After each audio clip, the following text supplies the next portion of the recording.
Shalom, on va faire Be'ezrat Hashem Parashat Balak. Dans notre parasha, on parle d'une personne, presque il y a 100 psukim qui on parle que de cette personne-là. On parle de Bil'am. Il faut savoir que Bil'am, c'était un parmi les 7 prophètes qu'Akadosh Baruch Hu il a donné aux Goïm. C'est la seule paracha qu'elle est appelée au nom d'un Goï, au nom d'un non-juif.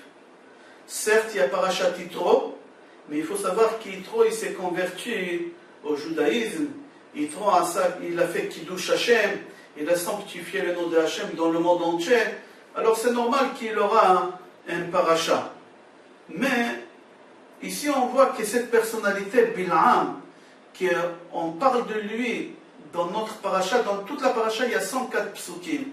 Et il y a 100 psukim qui parlent que de cette personne-là, que de Bil'am. Pourquoi? Avraham Avinu, il n'a pas eu une paracha. Yitzhak, il n'a pas eu une paracha. Yaakov, il n'a pas eu une paracha. Pourquoi lui, ce goy-là, pourquoi il a eu ce mérite d'avoir cette paracha? On va répondre plus tard, mais on va continuer. On va parler de Bil'am. Il faut savoir que Bil'am, il a été considéré chez le Goïm Baba. Quelqu'un qui, pour eux, c'était un prophète. Pour eux, c'était quelqu'un qui voyait des choses.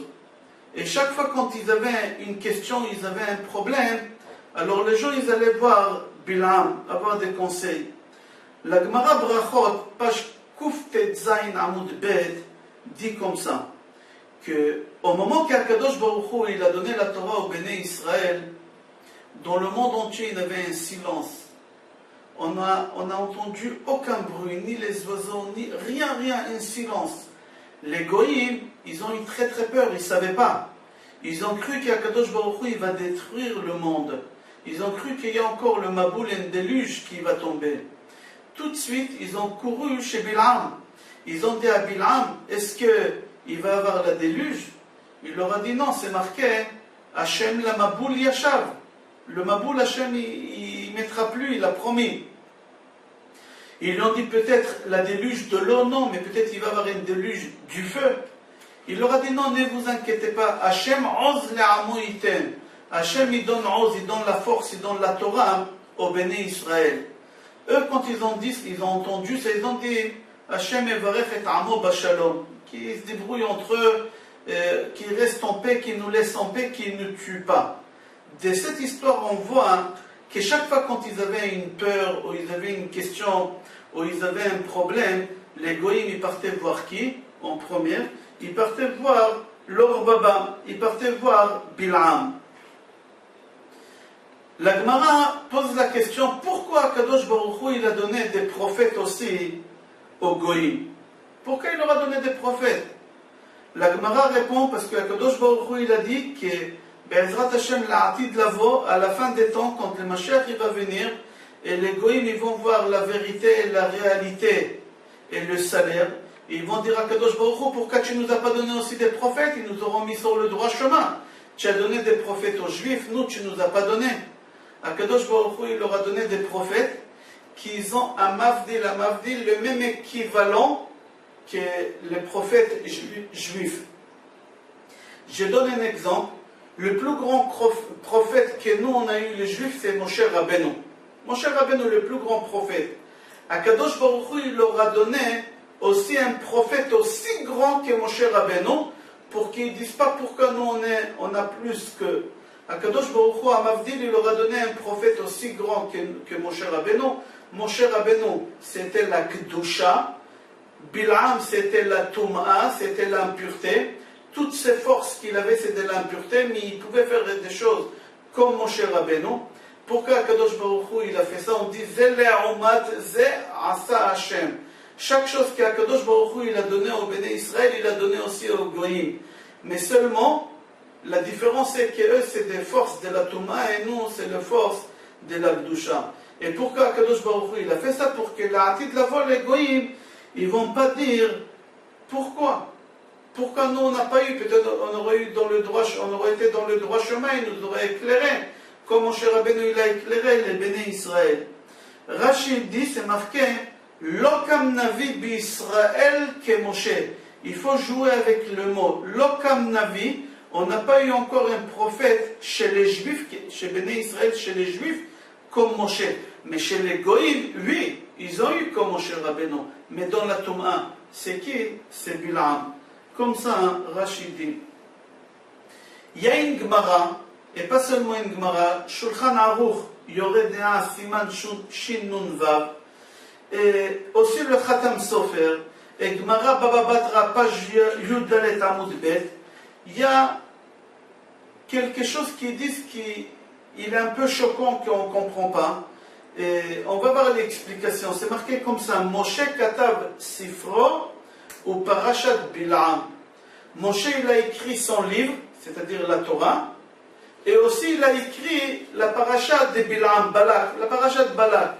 Alors on dit, qu'est-ce que ça veut dire ça? Moshe Rabbeinu il a écrit toute la Torah, et dans la Torah aussi il y a Parashat Balak. Pourquoi on a retiré Parashat Balak, Parashat Bilam de là-bas et on l'a mis de côté, et on a dit, Moshe Rabbeinu il a écrit toute la Torah, et aussi il a écrit l'histoire de Bilam. Parashat Balak, pourquoi? Le Khatam Sofer, il donne une réponse extraordinaire que ça peut faire réfléchir beaucoup de gens. Le Khatam Sofer dit comme ça, chaque chose qui a été écrite dans la Torah, d'accord, depuis la création du monde, depuis Bereshit Bara jusqu'à l'Aïné Kol Israël, jusqu'à la fin de la Torah, l'Aïné Kol Israël, tout ce qui est écrit là-bas, il y a des témoins. Il y a des témoins qui ont vu, qui ont vécu, des êtres humains qui sont témoins, qui ont vu cette chose-là et qui ont vécu cette chose-là. Mais il y a une seule histoire dans la Torah, qu'il n'y a pas de témoins et personne n'était au courant. C'est l'histoire de Bilam et Balak qui ils ont voulu tuer les béné Israël. Tout ce qu'ils ont fait, Balak et Bilam, Akadosh Baruch Hu, il nous a protégés à ne pas savoir ce qui se passe et à ne pas savoir ce qui va se passer parce que on aurait eu trop peur. Akadosh Baruch Hu, que lui, il savait, et les malachim, ils savaient qu'est-ce qui va se passer. Akadosh Baruch Hu, il nous a protégés pour qu'on ne s'inquiète pas. Tout ce qui est Balak et Bilam, ils ont voulu faire, nous, les béné Israël, on n'était pas au courant qu'ils ont fait Sheva Mizvechot, ils n'ont pas réussi, et une deuxième fois Sheva Mizvechot, ils n'ont pas réussi, il essaie de maudire les béné Israël, il ne réussit pas, il savait quand est-ce calculer, à quel moment de la journée, Akadosh Baruch Hu, il se met en colère, il n'arrive pas, même Moshe Rabbeinu, il ne savait pas ça, même Moshe Rabbeinu, il ne savait pas ça. Pourquoi? Parce qu'il faut savoir, si Bilam et Balak, ils auraient réussi à faire ce qu'ils ont voulu faire, les béné Israël, ils n'auraient pas existé sur terre.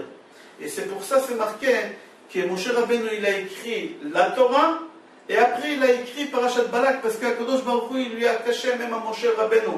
Comme ça, le Khatam Sofer, il écrit. Ça nous fait un peu réfléchir.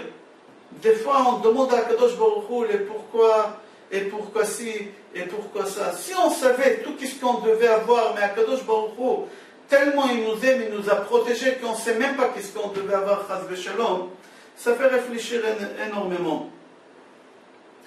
Balak dit à Bilam, Ki yadati et asher tevarech mevorach, ve'et asher taor yoar.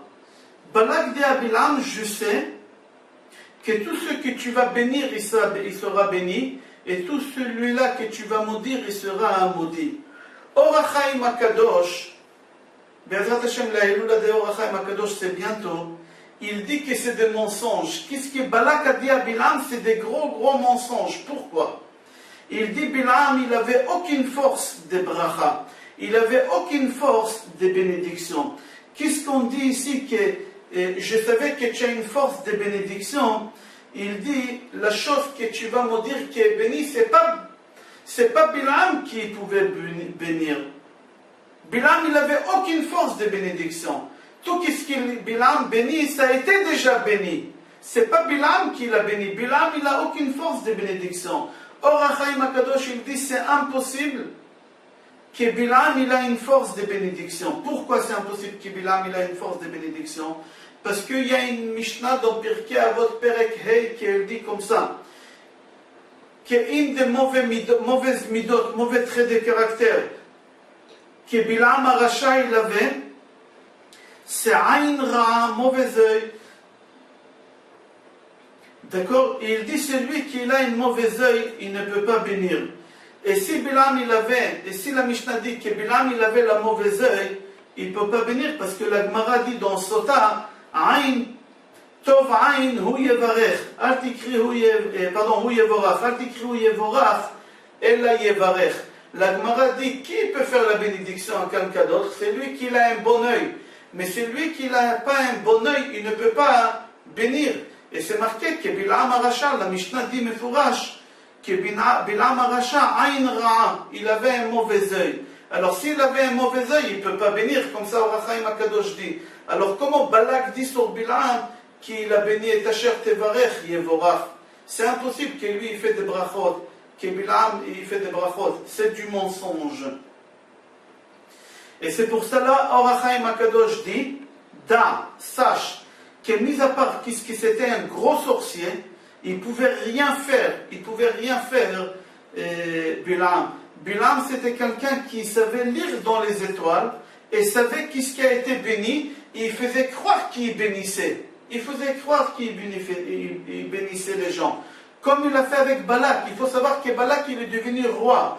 En vrai, Or HaChaim HaKadosh dit que Balak il n'avait aucune chance d'être roi. Il n'avait que 10% des voix qui votaient pour lui pour être roi. Et les deux autres personnes, il y a un qui avait 40% et l'autre il avait 50%. Balak il n'avait aucune chance. Mais seulement Kadosh Baruch Hu, il a fait en sorte que Balak il soit choisi comme roi. Et lui, il savait ça. Et c'est pour ça, au moment qu'il a béni, il lui a dit Ki yadati, je savais ça déjà que tu es béni, que tu vas être roi. C'est pas lui qui l'a béni, c'est Kadosh Baruch Hu qui l'a fait ça. Mais seulement, Or HaChaim HaKadosh dit, la force de la bracha, Bilam il n'avait pas. Mais il avait eu la force de la malédiction. Il savait comment faire la malédiction. Comme c'est marqué dans le Gemara Brachot, page 5, c'est marqué là-bas que Bilam il savait à quel moment HaKadosh Baruch Hu il se met en colère. Comme c'est marqué, Ve'el zo'en bechol yom, qu'HaKadosh Baruch Hu il se met en colère chaque jour, un instant, et lui il savait quel instant HaKadosh Baruch Hu il se mettait en colère, et là il maudissait, comme ça sa malédiction, elle marchait. On a parlé dans les années précédentes sur la naisse de Bilam. Il y a une marloquette, est-ce qu'elle a été créée pendant les 6 jours ou elle n'était pas créée pendant les 6 jours, elle était créée après. On a parlé aussi dans les années précédentes, dans cette paracha, sur les 3 ânes qu'on parle d'eux dans la Torah. Le premier âne, on parle de lui dans la Torah, c'est l'âne d'Abraham Avinu. Deuxième, on parle de qui? On parle ici de Bilam. Et troisième fois, on parle de qui? On parle de l'âne de Mashiach Be'ezrat Hashem. On voit ici que Bilam, il reçoit l'autorisation d'Akadosh Baruch Hu d'aller maudire les béné, d'aller suivre Balak. Qu'est-ce qu'il fait Bilam? Bilam, il veut se comparer à Avraham Avinu. Avraham Avinu, c'est marqué Vayashkem Avraham Baboker Vayachavosh et Chamoro. Avraham, il s'est levé le matin, il a attaché son âne. Et sur Bilam, c'est marqué dans la paracha Vayakom Bilam Baboker. Bilam, il s'est levé le matin tôt. Vayachavosh, il a attaché l'ânesse. C'est-à-dire, il a essayé de se comparer, Bilam, il a essayé de se comparer à qui? Il a essayé de se comparer à Avraham Avinu. C'est marqué, au moment que Bilam, il s'est assis sur l'ânesse, il a commencé à marcher pour y aller vers Bilam. C'est marqué là-bas qu'un ange, il a barré la route. Il a barré la route. Et il a barré la route à Bilam et aux 2 enfants qui l'ont suivi et à l'ânesse. Et Bilam, il ne regarde pas ça. Bilam, il ne regarde pas ça. Lui, il regarde que l'ânesse, elle ne veut pas avancer. Qui voit? L'ange. Quelle ânesse elle voit? L'ange. Qu'est-ce qu'elle fait? L'ânesse, elle s'arrête au milieu. Elle s'arrête au milieu de la route et elle voit devant elle l'ange avec l'épée dans sa main. Et qu'est-ce qu'elle a fait? L'ânesse, quand elle a vu ça, elle a quitté la route. et elle est partie où c'est marqué la première fois? Elle est partie dans le champ. Et là, Bilam, qu'est-ce qu'il fait? Il la frappe pour la mettre sur la route. C'est la première fois, on voit, il faut faire attention, bien écouter. Elle est partie la première fois vers les champs. La deuxième fois, c'est marqué Vaya'amod malach Hashem b'mish'ol ha'keramim. L'ange, il a barré la route encore où il y a les vignes. Il avait Geder Mikan ve Geder Mikan. La Ness, elle ne pouvait pas y aller ni à droite ni à gauche. Qu'est-ce qu'elle a fait? Là, elle s'est collée au mur, la troisième fois. Pardon, la deuxième fois. La troisième fois, c'est marqué Vayosef malach Hashem avor Vaya'amod b'makom tsar asher en derech lifnot yemin ou smol. La troisième fois, la Ness, elle ne pouvait pas y aller ni à droite ni à gauche. C'est-à-dire que l'endroit pour le passage, il était tellement étroit qu'elle ne pouvait pas passer. Et là, on voit qu'il la frappe une troisième fois. Et là, au moment qu'il la frappe, la Ness, une troisième fois, là, la Ness, elle ouvre sa bouche. La Ness, elle dit à Bilam, Ma asiti lecha ki tani ze shalosh regalim. Qu'est-ce que je t'ai fait que tu me frappes 3 regalim, 3 fêtes? Elle devait lui dire, pourquoi tu me frappes 3 fois? Pourquoi elle dit 3 fêtes? Venez, on fait un petit résumé et on va avancer vers Ezrat Hashem. La première fois, la Ness, elle veut passer, mais elle n'arrive pas à passer. Qu'est-ce qu'elle fait? Elle va vers le champ. La deuxième fois que la Ness de Bilam, elle essaye de passer, qu'est-ce qu'elle fait, la Ness de Bilam? C'est marqué Mish'ol Keramim. C'est-à-dire quoi, Mish'ol Keramim? Elle a passé où il y a les vignes. La troisième fois, quand la Ness, elle veut passer, qu'est-ce qu'elle fait? Elle n'arrive pas à passer, l'endroit, il est étroit, ni à droite, ni à gauche. Il faut comprendre pourquoi au début champ, après vigne, et après ni à droite, ni à gauche. Le Siftei Chachamim, il rapporte un chidouche, et aussi il rapporte aussi les Kli Yakar, en disant qu'elle dit comme ça. Elle voulait lui faire sous-entendre que toi tu vas aller faire maudire une malédiction contre les bénis Israël qui sont protégés par les 3 patriarches. Et ça ne pourra pas fonctionner ta malédiction. Et le Midrash Tanchuma, il développe ça extraordinaire. Le Midrash Tanchuma dit que la première fois qu'elle n'a pas pu passer ni à droite ni à gauche,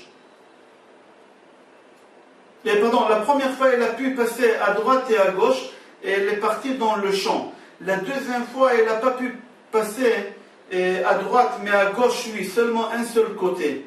D'accord? Et la troisième fois, elle n'a pas pu passer. C'est marqué ni à droite, ni à gauche.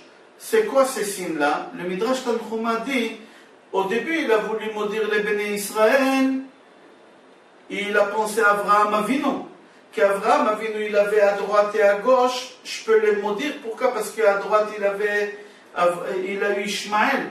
Et à gauche, c'est les enfants d'Ektora. C'est pour ça, c'est marqué qu'au début de l'année, elle a pu aller et à droite et à gauche. C'est-à-dire, Bilam, il pouvait maudire et à droite et à gauche chez Avraham, parce qu'Avraham, il avait Ishmaël à droite et les enfants de Ketora à gauche. Ketora, c'est la deuxième femme qu'Avraham, il a pris. Avraham, il avait Sarah, il avait Hagar, il avait Ketora. Et les enfants de Ketora, c'était des Rechaïm. Alors, Bilam, il a dit, je vais maudire grâce à Avraham Avinu, qu'Avraham Avinu, je peux y aller et à droite et à gauche. Mais l'ange, il a frappé, il a mis en place. Mais au moment qu'il a voulu maudire par Yitzhak, il pouvait maudire seulement une seule fois. Par qui? Par Esav. Parce que Yitzhak, il avait 2 enfants, un tzaddik et un rachat. Des côtés tzaddik, il ne peut pas, mais des côtés rachat, il peut. Et la troisième fois, c'est marqué qu'il pouvait aller ni à droite ni à gauche. Ça symbolise qui? Ça symbolise Yaakov Avinu. Yaakov Avinu, tous ses enfants, c'était des tzadikim. Tu ne peux pas maudire ni à droite ni à gauche. Et là, l'ange, il s'est dévoilé. Et là, l'ange, la Ness, elle pouvait parler avec Bilam et elle lui a dit ça. Venez, on va continuer à développer. Rachid dit, pourquoi la Ness, elle dit, pourquoi tu m'as frappé 3 fêtes? C'est pas 3 fêtes. Il fallait qu'elle dise 3 fois. Pourquoi elle dit 3 fêtes? Elle voulait le faire sous-entendre. Toi, tu essayes de faire éliminer un peuple qui fait les 3 fêtes à Yerushalayim, tu ne pourras pas. C'est pour ça qu'il a dit, pourquoi tu m'as frappé 3 fêtes? Le chant, il représente quoi? Il symbolise la fête des Sukkot, qui s'est marqué dans la fête des Sukkot, Be'osfecha ma'asecha mina sadeh. La deuxième fête, Mish'ol HaKeramim, ça parle de qui? Ça parle de la fête de Pessah. C'est marqué Gefen mimitzraim tassia, ou à Pessah on boit les coupe de vin. Et la vigne, ça représente le vin. Et la troisième fête, c'est la fête des dons de la Torah, Chag HaShavuot, qu'elle n'a pas pu aller ni à droite ni à gauche. C'est le jour qu'on a reçu la Torah. Et sur la Torah, il est dit Orech Yamim B'Yemina ou Bismola Osher Vekavod. C'est lui qui étudie la Torah. C'est lui qui participe au cours de Torah. À sa droite, il aura une longue vie. Et à sa gauche, il aura une richesse et une longue vie. Comme ça, le Kli Yakar développe les 3 fois que l'année s'est a bougé. Dans le livre Pri Megadim, il rapporte là-bas au nom de Rav Koppel Milublin, il ramène quelque chose d'extraordinaire. Il dit, dans le Midrash, c'est marqué qu'au moment que Bilam, il a voulu exterminer les bénis Israël, Akadosh Baruch Hu, il lui a dit, si tu vas tuer les bénis Israël, qui va faire la Torah? Qui va faire la Torah? Bilam, il a dit à Akadosh Baruch Hu, moi je ferai la Torah. La Ness, il lui a dit, de quoi tu parles toi? Toi tu vas faire la Torah. Une mitzvah tu ne peux pas faire dans la Torah. La mitzvah de Shlosha Regalim, la mitzvah de monter à Yerushalayim, c'est marqué que pour y aller à Yerushalayim, il faut avoir les 2 yeux, il faut avoir les 2 pieds. Toi, tu ne vois pas avec un œil. Comment on appelle Bilam dans la Torah? Stuma'ain. Il était borgne, il avait une seule œil. Et aussi, c'est marqué dans la Torah qu'il faut avoir les 2 pieds. Lui, il boitait. Il y a une pied qui était paralysée chez Bilam. Comment toi, tu veux y aller? Comment tu veux y aller faire cette mitzvah-là? Tu ne peux pas faire cette mitzvah. D'où on sait qu'il faut... qu'il boitait avec une pied. C'est marqué Vayelech Shefi. Dans la paracha, c'est marqué Vayelech Shefi. C'est-à-dire quoi, Vayelech Shefi? Il boitait. Alors il lui a dit, de quoi tu parles? Toi, tu dis à Kadosh Baruch Hu, tu vas faire la Torah. Une mitzvah, tu ne peux pas faire. C'est cette mitzvah-là que tu ne peux pas faire. Alors tu ne peux pas faire la Torah. C'est marqué dans la Torah 3 fois. Shalosh pe'amim bashana yera'e kol zechurecha. Yera'e, il faut voir 3 fois dans l'année. Il faut y aller au Beth Amikdash. Toi, tu ne peux pas voir. Alors tu ne peux pas faire cette mitzvah-là. Et c'est marqué Shlosha Regalim. Il faut y aller avec les pieds, tu ne peux pas marcher. Alors Bilam, lui, il a cru que lui, il ne peut pas faire la mitzvah, uniquement cette mitzvah. Alors lui, il a dit, si je vais éliminer cette mitzvah de la Torah, alors moi, je peux faire toute la Torah. Alors lui, il a dit à Kadosh Baruch Hu, tue les bénis Israël, et moi, je peux faire toute la Torah. Au moment que Bilam, il a voulu maudire les bénis Israël, qu'est-ce qu'il a fait? C'est marqué dans la paracha qu'il s'est retourné vers le désert. Vayeshet el amidbar panav. Pourquoi il s'est retourné vers le désert? Parce qu'il a vu qu'il n'arrive pas à maudire les bénis Israël. Il a dit, la dernière chance que j'ai pour pouvoir maudire les bénis Israël, il faut que je me retourne vers le désert et rappeler à Dieu que bénis Israël, dans le désert, ils ont fait le vaudor. Et puisqu'ils ont fait le vaudor, je vais réussir à les maudire. Mais ça n'a pas marché. Le Targum Yonatan ben Uziel, il explique que ça n'a pas marché. Pourquoi? Que le Chet HaEgel, les Juifs, ils ont fait la réparation, et ils font la réparation de Chet HaEgel à vie. Chaque fois quand on fait la mitzvah de Shlosha Regalim, la mitzvah que lui, il n'a pas pu faire, non, on fait tikkun sur la faute de Vaudor. Pourquoi? Parce que Béné Israël, ils ont dit Elohecha Israël. Et nous, dans les Kiddush de Shlosha Regalim, on dit Elle Moadé Hashem. Alors, chaque fois quand nous on dit Elle, dans les Kiddush, on est en train d'éliminer une autre Elle. Quand on a dit Elle Elohecha Israël, on fait les tikkun. Ben Yehoyada aussi, il explique comme ça. Et aussi dans Sefer Kutonot Or, il dit que il a dit la seule chose que je dois éliminer pour pouvoir réussir à faire toutes les mitzvot et pour pouvoir maudire les bénis Israël, il a dit il faut que j'élimine la mitzvah des Shlosha Regalim. Et puisque j'élimine la mitzvah des Shlosha Regalim en rappelant à Kadosh Baruch Hu le Vaudor, comme ça, moi je peux éliminer les bénis Israël. Dans Parashat Balak, il n'y a aucune mitzvah. Dans chaque parasha, il y a des mitzvot. Et à la fin de chaque parasha, c'est marqué combien il y a des mitzvot. Il y a mitzvot ta'afeh, mitzvot lo ta'afeh. Dans Parashat Balak, il y a 0 mitzvot. Il n'y a pas de mitzvot. Il n'y a aucune mitzvah. Il y a 104 psukim dans notre parasha, mais il n'y a aucune mitzvah. On a dit que 100 psukim de notre parasha parlent de Bilam et Balak. Pourquoi la parasha, on ne l'appelle pas au nom de Bilam, on l'appelle au nom de Balak? Cette question, on la pose dans Sefer Emunat Itecha. Pourquoi Balak il a eu ce mérite d'avoir une paracha à son nom? Au début du cours, on a posé la question qu'Avraham Avinu il n'a pas de paracha, Yitzhak il n'a pas de paracha, Yaakov il n'a pas de paracha.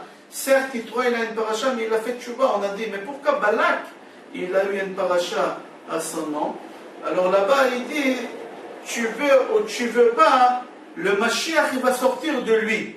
Le Mashiach il descend de Balak. Gemara Sota dit, Bishar 42 korbanot sheikriv Balak ala mizbeach, yatsa mimeno ruta moavia. Balak il a fait 42 sacrifices. Et grâce à ces 42 sacrifices qu'il a fait Balak, il a eu ce mérite que le Mashiach il sort de lui. Ruta moavia, elle sort de lui. Balak demande à Bilam de venir et dire les bénis Israël. Pas parce que j'ai peur d'eux. Il a dit parce que je ne veux pas que le Mashiach y sorte. Parce que je ne veux pas que le Mashiach sorte d'eux. Et pour cela, il lui a dit comment? Lecha arali et ha'amazeh. Ki atzum mimeni, atzum il est puissant.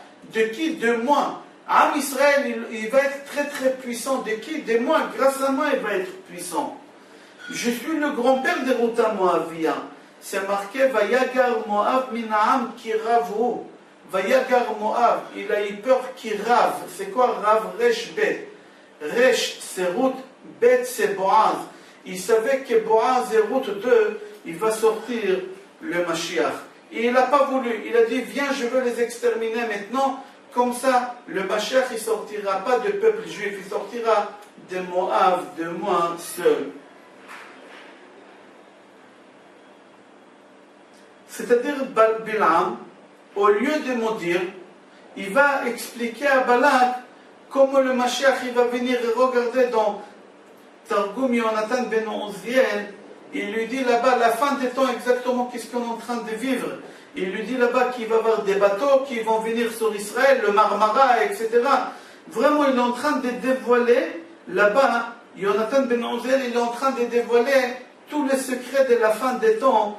Comment ils vont venir.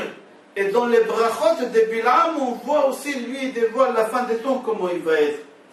Dans Parashat Balak, elle commence le deuil, les malheurs. Et dans notre parasha aussi, on parle aussi de la galoute, de la délivrance finale. D'accord? Qu'on va expliquer, Be'ezrat Hashem. Et c'est pour cela, il a eu ce mérite, ce goy-là, qui est une paracha, elle va être à son nom.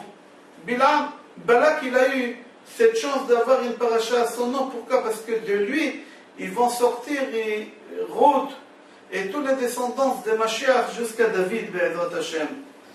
Dans notre paracha, on voit qu'il y a beaucoup de secrets sur la venue de Mashiach. Comme c'est marqué dans Gemara Brachot, page Yudbet, là-bas la Gemara dit, il mêlait Torah Tzibour, si ce n'était pas trop difficile, on aurait rajouté dans Kriyat Shema plusieurs psukim. Et quels psukim on aurait rajouté dans Kriyat Shema? Les psukim de la venue du Mashiach. Et d'où on aurait pris ces psukim? Là-bas la Gemara dit, on aurait pris les psukim de la prophétie de Bilam, qui s'est marqué dans la paracha, Kara Shachav Ka'ari Chlavi Miyekimeno. C'est-à-dire Kara Shachav Ka'ari, c'est-à-dire quoi? Beshochvecha.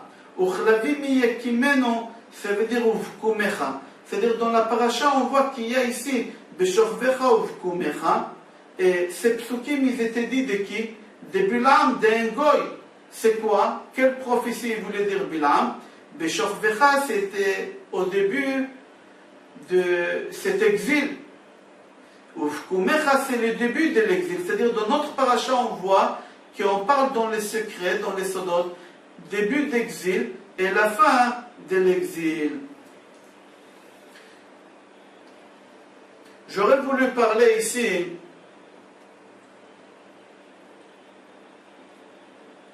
sur quelque chose qui est important, c'est le Mashiach. Mais avant de parler du Mashiach, on va faire un petit résumé dès le début de la Torah, où on voyait qu'on parlait de Mashiach, mais qu'on n'a pas compris. Dans Parashat Vayera et aussi dans Parashat Lech Lecha, Akadosh Baruch Hu dans Parashat Lech Lecha dit à Avraham Avinu, Lech Lecha, va-t'en. Et là-bas, Akadosh Baruch Hu, il lui promet qu'il aura des enfants et qu'il va être très riche. Avraham Avinu, il écoute Akadosh Baruch Hu et il s'en va et c'est marqué que Moshe Hashem Amarlo.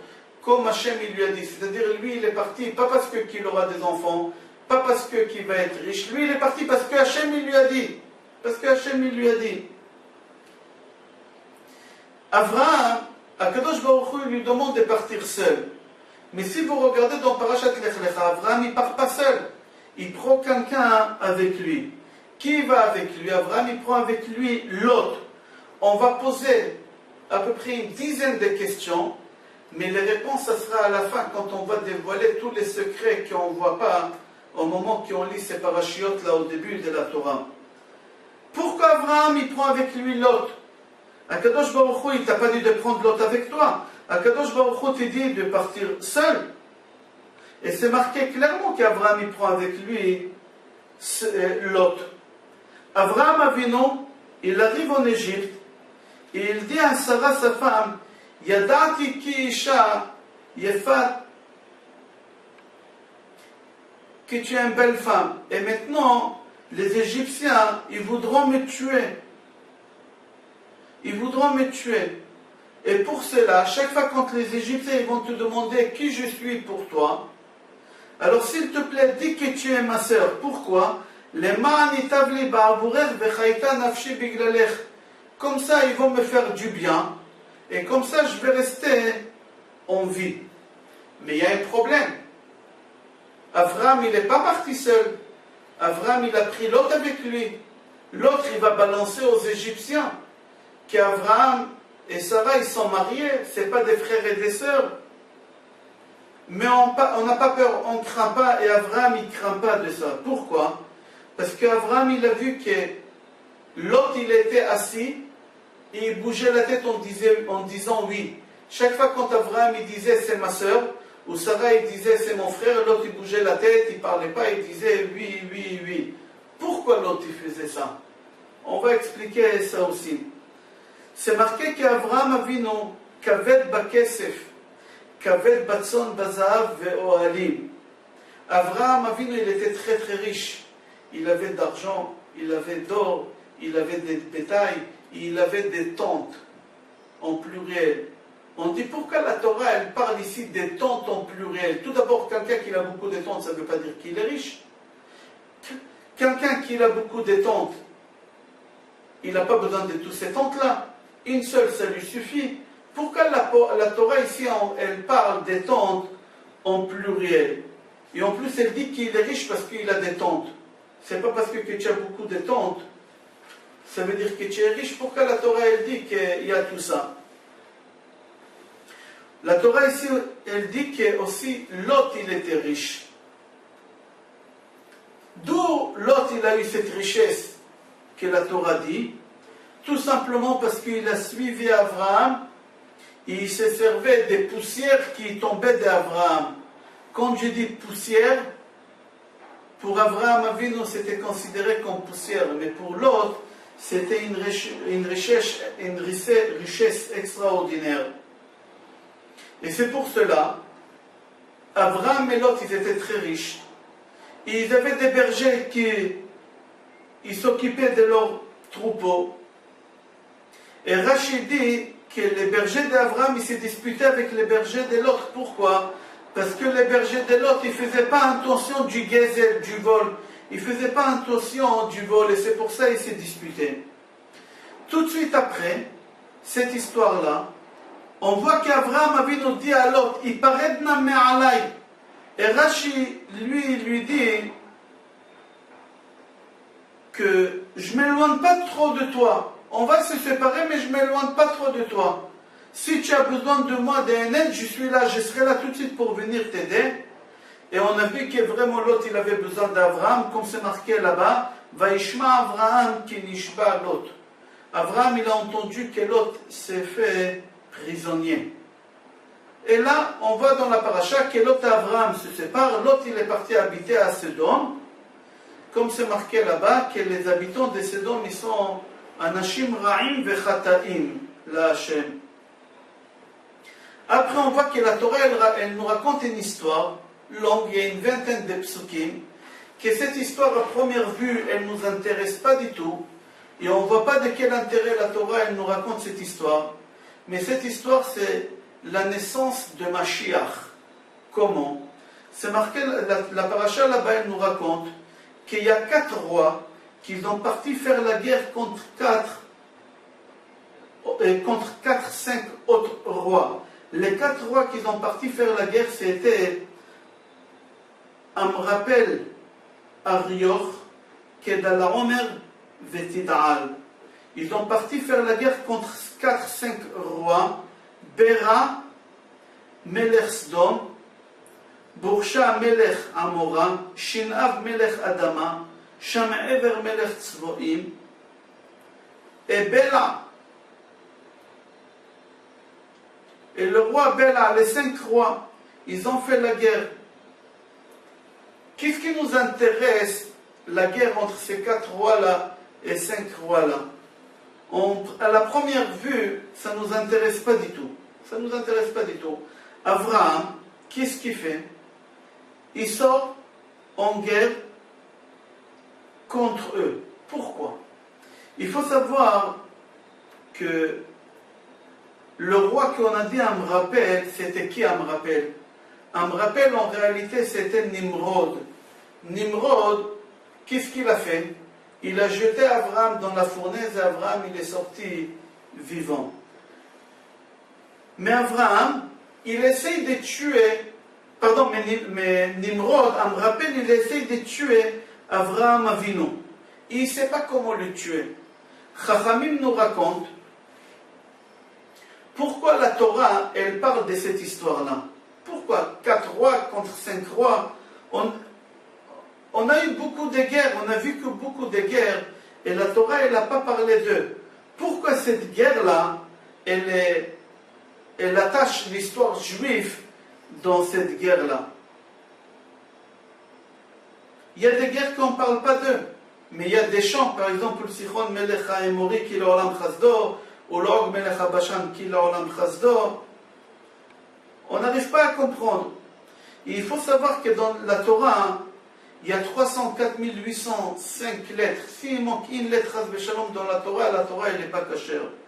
Dans cette histoire qui ne nous intéresse pas, s'il manque une lettre, la Torah elle ne va pas être cachère. Il y a quelque chose ici dans cette histoire-là. C'est quoi? Il faut savoir aussi que Chazal disent Im raïta shtne umot mitgarot zo bazo, c'est fait les réglo shel Mashiach. Si tu vois 2 nations qui font la guerre entre eux, sache, tu vas voir quelque chose qui est concerné avec la venue de Mashiach. C'est-à-dire, il y a un lien entre 2 nations qui font la guerre entre eux et la venue de Mashiach. Ici, on voit qu'il y a les 4 rois qui font la guerre contre les 5 rois. C'était au long 2000 de la création du monde. Aujourd'hui, on est en 5700 et quelques de la création du monde. Et on ne voit pas, même pas une seule doigt de pied de la venue de Mashiach. De quoi on parle ici des 4 guerres contre cette guerre, et il y a un lien avec la venue de Mashiach. Le secret est que dans cette guerre-là, eux, ils ont prisonnier Lot, le neveu d'Abraham. Ces rois-là, ils ont prisonnier le neveu d'Abraham. Et là, il y a le secret de la venue de Mashiach dans Lot. C'est-à-dire quoi? Que toute cette guerre-là que la Torah elle nous raconte, 4 rois contre 5, c'est pour arriver à la fin pour nous dire que Lot il s'est fait prisonnier. C'est marqué Vayavo à Palit, Vayaged l'Avraham à Ivrish, que Lot il s'est fait prisonnier. Le Palit c'est qui? C'est Og, Sheniflat Me'amaboul. Il arrive veille de Pessah, quelques heures avant la Seder. Avraham Avinu il est en train de préparer la feuille verte, les matzot, il est en train de préparer les coupes de vin, et au milieu il y a Og qui vient et qui lui dit que l'autre il est prisonnier. Bon, ça peut attendre après la Seder, non. Qu'est-ce qu'il fait Avraham? Avraham Avinu il laisse tout. Il laisse les matzot, il laisse tout. Tout de suite, il prend avec lui, il y en a qui disent 18 300 soldats, il y en a qui disent qu'il a pris avec lui qu'Eliezer, lui et Eliezer seul. Ils ont parti faire la guerre, et Avraham, il gagne la guerre contre tous ces rois. Il gagne, il fait sauver d'abord les biens de Lot, et après il fait sauver Lot et toute sa famille. La Torah, elle nous précise ici que d'abord il a fait sauver les biens de l'autre, et après sa famille. Pourquoi? On va répondre après. Chazal dit encore ici que quoi? Chazal dit qu'avant qu'Avraham Avinu il est parti faire cette guerre-là, il a donné une guette à sa femme. Il a donné le guette à sa femme Sarah. Pourquoi il lui a donné guette Kritout? Parce que Chachamim disent tout celui qui sort faire la guerre de Mashiach, il doit donner un guet à sa femme. C'est Gemara Shabbat Kuf Vav dit Kol mi sheyotze lemilchemet bet David noten get kritut leishto. Khatam Sofer pose la question, il dit Avraham il va faire la guerre contre les 4 rois et 5 rois, et il donne un divorce pour sa femme parce qu'il va faire la guerre de David. De quel David tu parles? De quel Mashiach tu parles? Qu'est-ce qui se passe? Le Khatam Sofer dit, il est parti chercher l'autre. Il est parti sauver l'autre. Quel rapport avec David Amelech? Et comment ça se fait qu'Avraham, il prend un risque à aller sauver l'autre contre tous ces rois? L'autre, il a dit à Avraham, clairement, je ne te supporte pas, ni toi, ni ton Dieu. Et Avraham, il entend ça, et quand même, il va sauver l'autre. Comment ça se fait? Venez, on va continuer Parashat Vayera. À la fin de Parashat Lech Lecha, Kadosh Baruch Hu, il ordonne à Avraham Avinu de faire la Brit Mila. Avraham Avinu, il a 99 ans, et il fait la Brit Mila. Il y a une marloquette, est-ce que c'était le jour des Kippour, est-ce que c'était pas le jour des Kippour? Mais Avraham Avinu, il fait la Brit Mila, et au 3e jour de la Brit Mila, Kadosh Baruch Hu, il envoie à Avraham 3 malachim pour qu'ils lui rendent visite. Le Midrash dit que les 3 malachim, ils étaient déguisés, chacun différent de l'autre. Un, il était déguisé comme un marin, un, il était déguisé comme un boulanger, et l'autre, il était déguisé comme un bédouin. Le livre Zera Barech dit qu'en vrai, pourquoi chacun était déguisé autrement? Parce que chacun, il représentait, c'est pas symétrique, mais chacun, il représentait un tiers du monde. Comment? Il y a le marin qui représente un tiers du monde, qui c'est la mer, d'accord? L'autre, il était bédouin, qui représentait un tiers du monde, qui c'est le désert. Et le boulanger, il représentait un tiers du monde, qui ça représente un endroit où les hommes habitent, où les gens habitent. Certes, c'est pas symétrique, mais ça représente comme ça le monde. La Gemara pose la question, pourquoi Akadosh Baruch Hu, il a envoyé Avraham Avinu 3 anges? Un ange, ça n'aurait pas suffi? La Gemara répond qu'un ange, il ne fait pas 2 choses.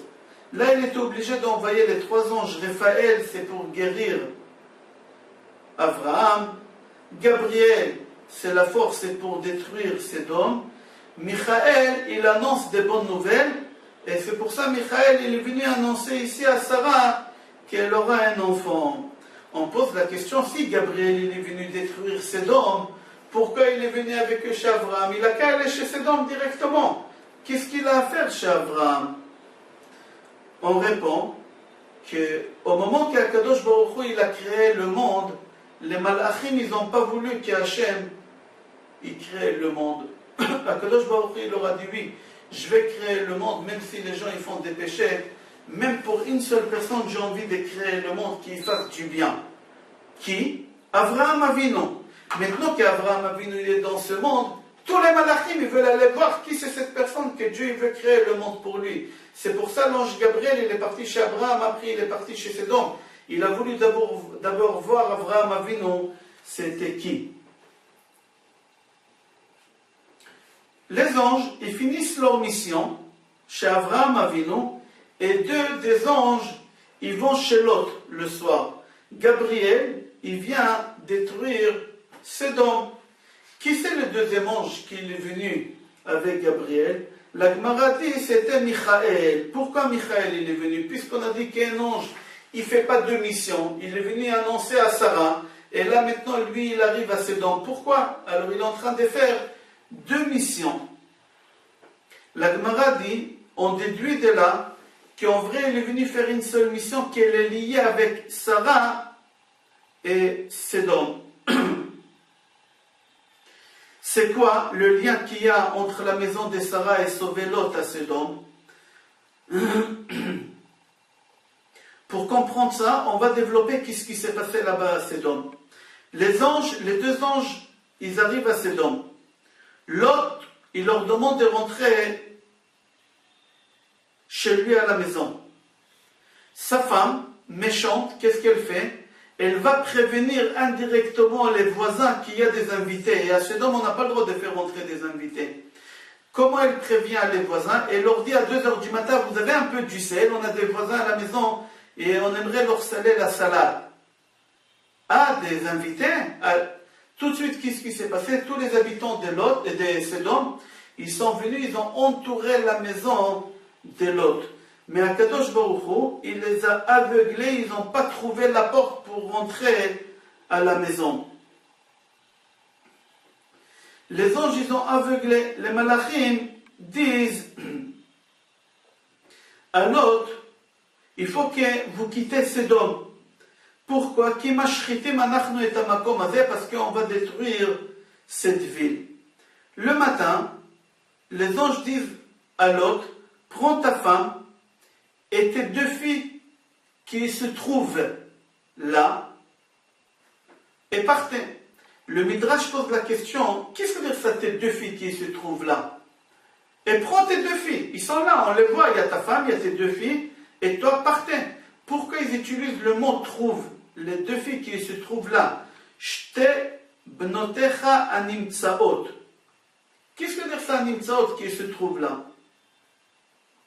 On va répondre sur ça aussi tout à l'heure. L'autre, qu'est-ce qu'il fait? Il se sauve, il prend sa femme, il prend ses deux filles, et il se sauve. Akadosh Baruch Hu, il se rappelle, il se souvient que l'autre il s'est tué, il bougeait la tête. Jamais il disait aux Égyptiens que Sarah c'est la femme d'Abraham. Jamais. Akadosh Baruch Hu, il veut le récompenser. Et Akadosh Baruch Hu, il les récompense. Comment? Regardez qu'est-ce qui se passe. La femme de l'autre, elle devient Netziv Melach, elle devient en statut du sel. L'autre, il rentre dans la grotte avec ses deux filles. Les deux filles, quand ils ont vu que Sodome, elle est toute détruite, ils ont cru que le monde entier, il est détruit. Il n'y a plus personne, il n'y a pas d'homme, il n'y a personne au monde. Il n'y a que les deux sœurs et leur père. Alors, la fille aînée, elle dit à sa sœur, la petite, notre père, il est vieux. Il n'y a aucun homme sur terre qui peut nous faire des enfants. Parce qu'eux, ils étaient sûrs et certains qu'il n'y a plus personne. Maintenant, il n'y a que papa. Maintenant, qu'est-ce qu'on va faire? La grande sœur, elle dit à sa petite sœur, venez, viens, on va donner à boire à papa du vin. Il va se saouler et on va avoir des enfants avec papa. Et c'est comme ça qu'ils sont venus au monde, les deux peuples qui nous ont fait autant de mal. Ammon et Moab. La question qu'on pose, d'où ils ont eu du vin dans la grotte? D'où ils ont trouvé du vin dans la grotte? Rachid dit, Nizdamen lahem bame'ara lotzi mehem shte umot. Akadosh Baruch Hu, depuis la création du monde, il a mis du vin, ça fait 2000 ans dans cette grotte, pour que leur papa il va boire, et comme ça il y a deux nations, ils vont naître. Là-bas ils disent, Chachamim misheshet yeme bereshit munach bame'ara azo shne bakbukei yain. Depuis la création, depuis les 6 jours de la création du monde, il y a 2 bouteilles du vin qui les attendent ici. Ça fait 2000 ans qu'Akadosh Baruch Hu, il garde ce vin-là. C'est marqué là-bas, Vatashkena et aviem yain balayla ahu. Ils ont fait boire leur père du vin cette nuit. Pourquoi c'est marqué balayla ahu, lui? Pourquoi la nuit, lui? Il fallait marquer balayla. Ils ont fait boire leur père la nuit. Pourquoi la nuit, lui, dans la nuit, lui? Pourquoi le mot lui? Chachamim disent, lui, c'est Akadosh Baruch Hu. Lui, chaque fois qu'on se marquait dans la Torah, lui, on parle d'Akadosh Baruch Hu, comme on dit, ou Avinu, ou Malkenu, ou Moshi'enu. La sœur, la première-née, dort avec son père. Le papa, il ne s'est pas rendu compte. Le lendemain, c'était la petite sœur. Et le papa, il ne s'est pas rendu compte. Et les deux, ils tombent enceintes. La première-née, elle fait naître un garçon. Elle l'appelle Moab. Et la Gemara dit, Ouavi Moab adayom azeh. Et la deuxième sœur, la jeune, elle appelle son fils Ben Ami, que de lui, le peuple d'Ammon sort jusqu'à aujourd'hui, le peuple d'Ammon jusqu'à aujourd'hui. C'est-à-dire que les deux nations, Ammon et Moab, sortent de qui? C'est des bâtards déjà, et ils sortent de qui? De Lot. Jusqu'ici, j'ai fait un résumé des psukim qui m'intéressent pour arriver à parler de Mashiach. Maintenant, Avraham Avinu, au moment qu'il voit que Lot, il a eu des enfants avec ses filles, Avraham, il ne s'intéresse pas du tout à Lot. Il ne cherche même pas à le protéger comme il a fait jusqu'à maintenant. Avraham, il a senti qu'il a une mission dans ce monde-là, de protéger Lot, parce que de Lot, le Mashiach, il va venir. Maintenant que le Mashiach, il est venu au monde, c'est Moab, de lui, ils vont descendre Ruth et de Boaz. Après qu'Avraham il voit que Moab il est là dans le monde, Avraham dit, j'ai fini ma mission de protéger l'autre, j'ai fini ma mission ici. Maintenant on va comprendre le lien qu'il y a entre le Mashiach et dans la paracha de Balak. C'est marqué dans la paracha de Balak, Vayar Balak ben Tziporet asher asa Israël laemori, Vayegar Moab. C'est-à-dire quoi? Qu'est-ce qui veut Moab de Bilam? Et on va comprendre quel rapport il y a avec le Mashiach et 17 Tammuz. Chachamim nous dévoile beaucoup de sodotes de la fin des temps, de la venue de Mashiach, et on va répondre sur toutes les questions qu'on a dit jusqu'à maintenant. D'abord, il faut savoir que le mot Lot, Lamed Vav Tet, en hébreu, ça veut dire caché. Vous savez, quand il y a un pancarte ou quand il y a un marbre qu'on veut enlever le rideau, en hébreu ça s'appelle Lot, dévoilé. C'est-à-dire, en hébreu, le mot Lot, ça veut dire caché. Il y a quelque chose qui est caché et on le dévoile. Deuxième chose, on voit ici que le mot Lot, ça veut dire autre chose. Ça veut dire malédiction. Où on voit ça? Dans la paracha Balak qu'on est en train de parler, dans Pasuk Zain, c'est marqué Ve'ata lechana harali. C'est quoi harali? Le Targum dit harali Lot. C'est-à-dire Lot, il a 3 significations. La première signification, c'est caché. Deuxième signification, c'est maudire. Et troisième signification, l'autre, c'est le nom d'un parfum. Au moment qu'ils ont vendu Yosef aux Ishmaéliens, qu'ils avaient du parfum, c'est marqué là-bas dans la paracha que Nochot, Seri, Velot, que les Ismaéliens, ils avaient plusieurs sortes de parfums, et un des parfums, il s'appelait Lot. C'est-à-dire que l'autre, il est caché, d'accord, il est maudit, et il a un parfum. Quel parfum? On va voir Be'ezrat Hashem maintenant en répondant sur toutes les questions. Au moment qu'Akadosh Baruch Hu dit à Abraham Avino, Lech Lecha va pour toi. Pourquoi Akadosh Baruch Hu lui dit va pour toi? Parce que je vais faire naître de toi, je vais faire sortir de toi tout le peuple d'Israël, et tu deviendras une grande nation. De toi ils vont sortir Yitzhak, Yaakov, les 12 tribus, les 70 âmes qui ont parti en Égypte, après les 600 000 âmes juifs, tout le peuple, et après les millions des juifs. C'est-à-dire que Baruch Hu dit à Abraham, va-t'en, parce que de toi je veux faire quelque chose.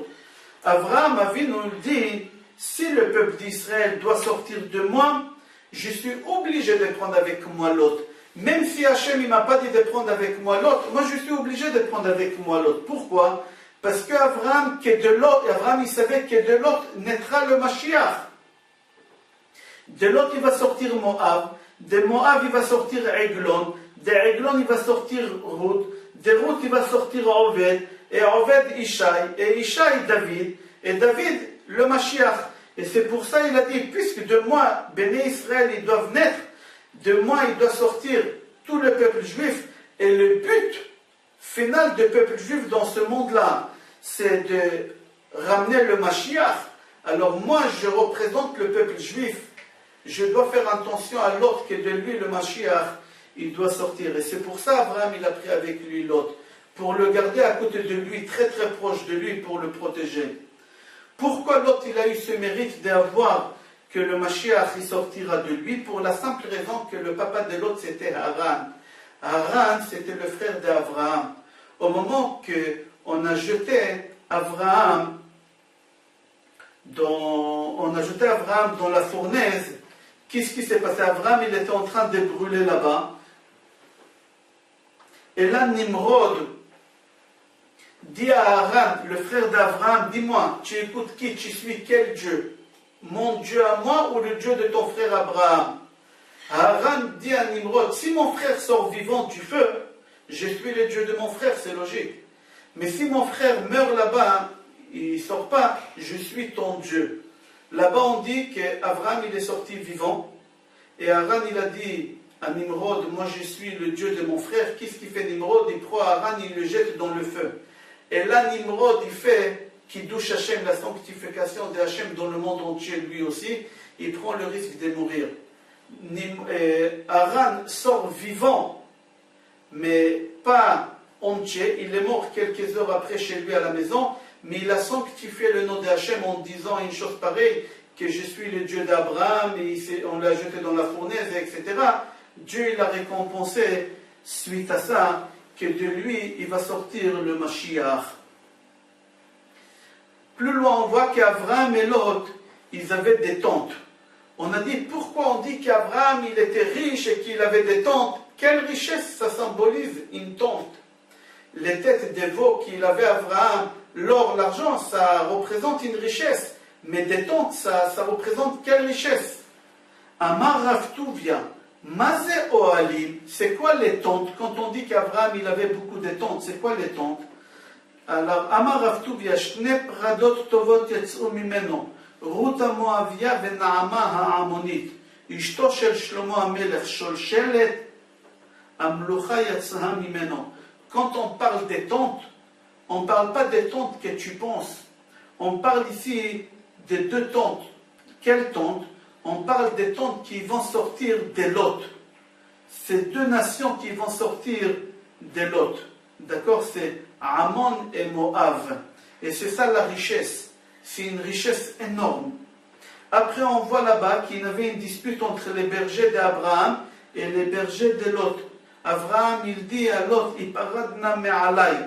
Mais je serai là tout le temps quand tu auras besoin de moi. Viens, on va se séparer, mais je suis pas loin, je suis à côté. Dès que tu as un problème, tu m'appelles.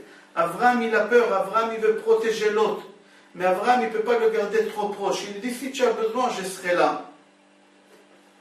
Et là, on voit que la guerre, elle commence contre les 4 rois et les 5 rois. On a dit, pourquoi la Torah, elle nous raconte toute cette histoire des 4 rois et 5 rois, une vingtaine de psukim. Quel rapport il y a avec nous, avec le peuple juif?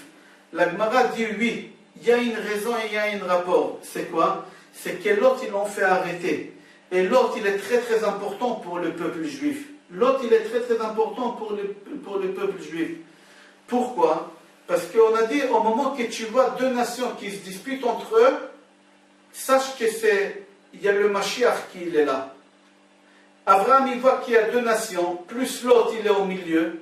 Et l'autre, il représente le Mashiach pour Abraham. Avec nous, tout de suite, il a pris un risque, veille des Pesach, il a tout laissé.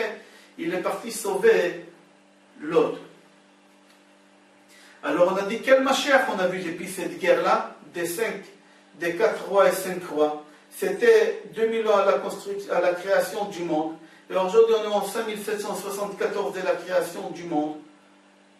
Où on voit le Mashiach de cette guerre des 4 et 5? La Gemara répond, oui, le Mashiach, il est là, en lui-même. Qui c'est l'autre? L'autre qui a été prisonnier. De l'autre, entre ses mains, il y a le Mashiach. Chez lui se trouve le Mashiach. Et c'est pour ça, hein, Abraham Avinu, il a pris un risque pour aller les sauver.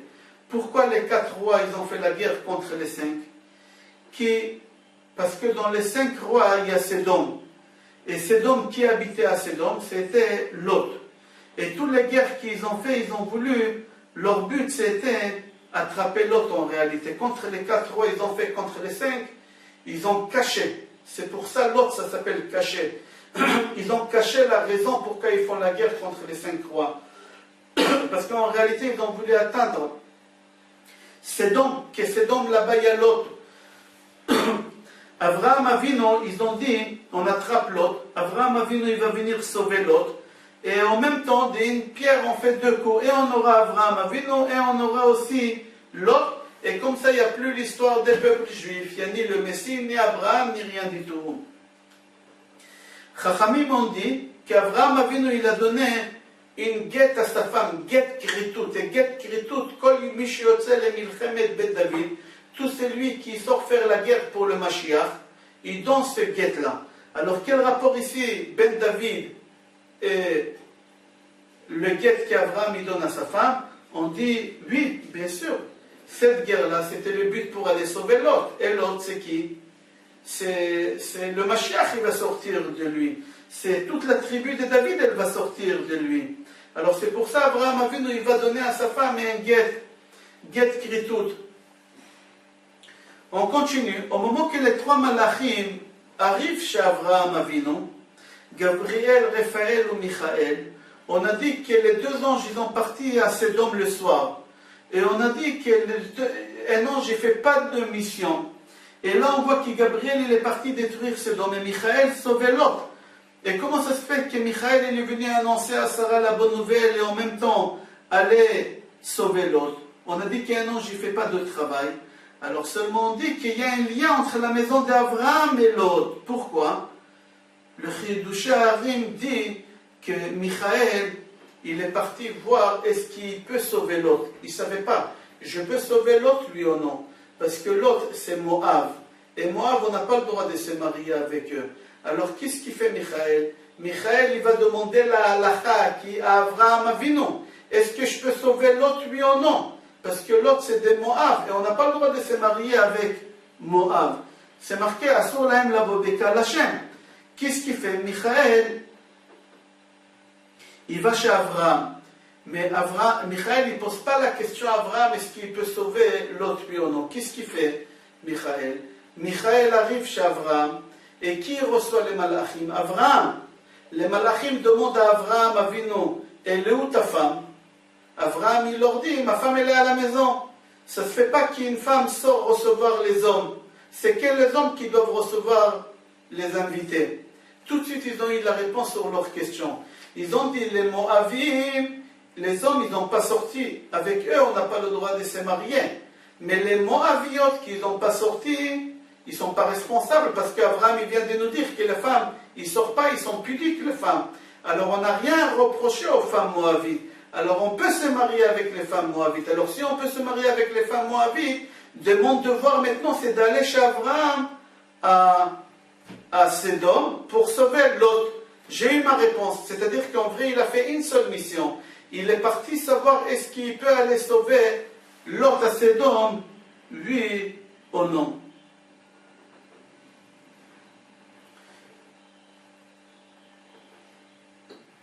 Et voici les malachim disent à l'autre, prends ces deux filles qui se trouvent ici. Pourquoi ils ont utilisé le mot trouver? Pourquoi? Parce qu'ils ont dit comme ça, Amar Raftuvia Nimtsaot, c'est deux trouvailles. Ces deux filles, c'est deux trouvailles. Pourquoi ces deux trouvailles? Deux, on va trouver la venue de Mashiach. Comment?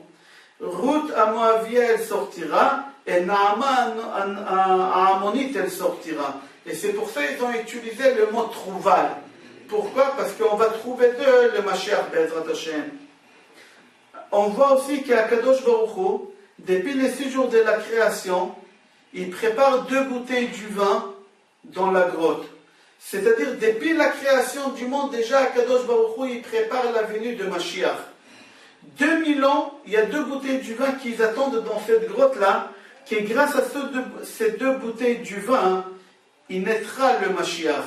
Et c'est pour ça, au moment que le Mashiach, il vient au monde, que les 2 nations, Ammon et Moab, ils viennent au monde de l'autre, Avraham Avinu, il laisse tomber l'autre. Avraham Avinu, il dit, j'ai fini ma mission. Ma mission, c'était de protéger Abraham jusqu'à ce que ces 2 nations ils viennent au monde.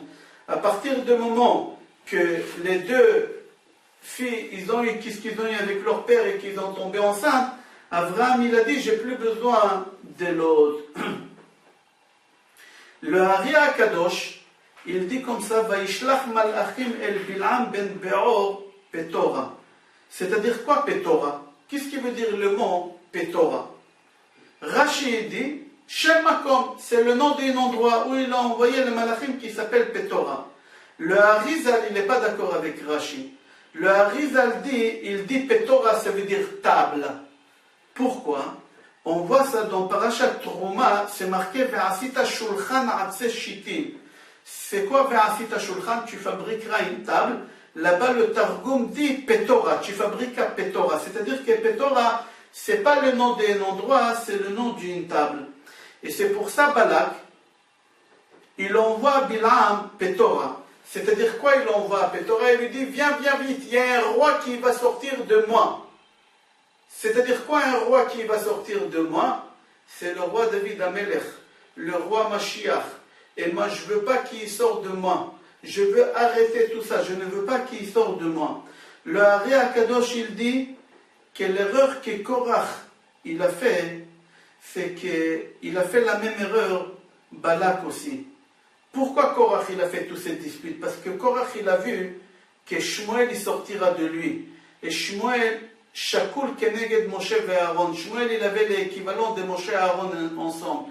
Alors Korach, il a dit, si Moshe et Aaron, ils sont aussi grands, et moi j'ai un arrière-petit-fils qui va sortir de moi, qui c'est Shmuel, c'est-à-dire il s'est enduit en erreur. Ici aussi, il s'est enduit en erreur, il a dit le Mashiach, il peut sortir de moi, pas des Béné Israël. C'est pour ça Balak, il a appelé Bilam pour maudire les Béné Israël, pour les exterminer. Il a dit le Mashiach, il va sortir de moi, pas des Béné Israël. C'est pour ça c'est marqué, Vayar Balak ben Tzipor. Mara'a, il a vu que le Mashiach il va sortir de lui, il n'a pas voulu que ça sortira des Béné Israël. Et c'est pour ça, il a dit, Balak à Bilam, viens, j'ai besoin de toi ici. J'ai vu une table. Quel rapport table et roi David le Mashiach? Le Harizal répond. Il dit comme ça, il y a une Mishnah dans le Maxime de nos pères, Perek Dalet, Amar Rabbi Shimon Bar Yochai, Shlosha Ktarim hem, Keter Kiuna, Keter Malchut, d'accord, et Keter Torah. La Gemara Yoma dit là-bas comme ça. Shlosha Zerim hem, il y a 3 couronnes. Zer Shel Mizbeach, la couronne de Mizbeach, c'est Aaron qui l'a eu. Zer Shel Shulchan, c'est David Amelech, il l'a eu.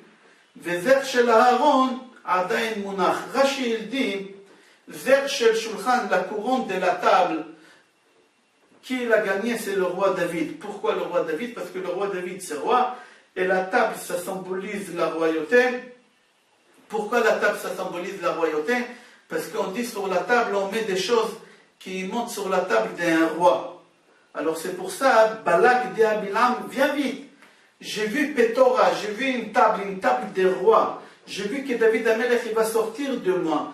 Que David Amelech, il l'a comparé à un roi. Viens vite le maudire. Je ne veux pas que David Amelech, il sorte de moi. Je ne veux pas ça. Comme ça, c'est marqué, Besefer, Emunat Ritecha. Vayagar Moav Kiravou. Vayagar, Moav, il a eu peur. Il a eu peur des Juifs. Pourquoi Kirav? C'est quoi Rav Reshbet? On a dit, il a vu Ruth et Boaz sortir de lui. Il a eu peur. Alors il a dit, viens. Le Khatam Sofer dit,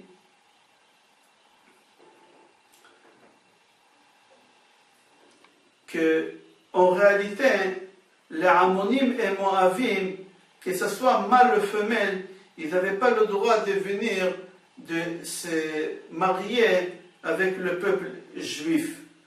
Quand est-ce qu'on a autorisé aux femmes, à Ammoni et Moavi de se marier? C'était le 17 Tammuz. Chachamim, ils ont autorisé le 17 Tammuz. Ils ont autorisé. Pourquoi le 17 Tammuz? C'était le jour de mariage de Boaz et Myriam. Boaz et Myriam, ils se sont mariés le 17 Tammuz.